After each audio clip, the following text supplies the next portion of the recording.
Hi, I'm Melanie Wilder, registered dietitian nutritionist for Village Health Partners.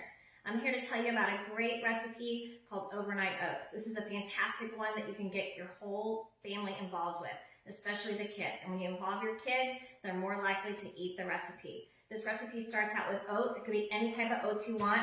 All oats are loaded with phytochemicals, antioxidants, and fiber. You put in 1/4 of a cup of oats, then you add in 1/2 of a tablespoon of chia seeds. Chia seeds are loaded with omega-3 fats and some calcium and iron. Then you want to add in some non-fat plain Greek yogurt. Greek yogurt also is high in protein, calcium, vitamin D, and phosphorus. And then you want to add in some sliced banana. A sliced banana has lots of potassium, and it's also a great way to add sweetness naturally. Then you can put in some liquid. Your liquid should be about 1/2 of a cup. The liquid could be whatever you choose. It could be water, or it could be low-fat milk. It could be any milk that you choose. It could be almond milk, or it could be even a pre-made protein shake.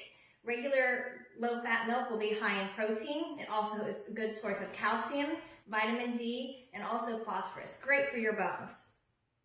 Then you can add in some cinnamon. Cinnamon is also a great source of antioxidants. You don't have to use cinnamon, but it's a great way to change up the flavor. Then a great freezer staple is frozen berries. So frozen berries are loaded with antioxidants, and it's a really simple way to boost up your antioxidant level for the day. So throw in as much of it as you like to, but at least 1/2 of a cup is a good amount. And then change up the flavor however you choose. You can put in powdered peanuts, powdered almonds, you could dice up an apple, you could put in dried cranberries, also another great antioxidant booster. When you put all your ingredients in, be sure to screw on the lid extra tight, shake up your jars, then refrigerate for at least 3 hours or overnight. You can eat these cold, or you can warm them in the microwave. Either way, they're a fantastic way to boost up your nutrition and your immune system for the day. Enjoy!